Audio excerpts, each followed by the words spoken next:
अस्सलाम वालेकुम। खाने पे भी रुक जाते तो कितना अच्छा होता। काफी काम करना है, बहुत शुक्रिया आपका। ठीक है, ये दरवाजा हमेशा खुला है तुम्हारे लिए। शुक्रिया। खुदा हाफिज।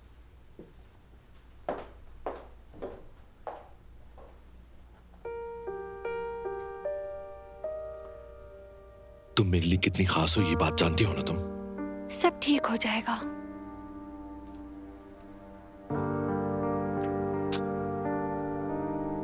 फिर मिलेंगे। खुदा हाफिज।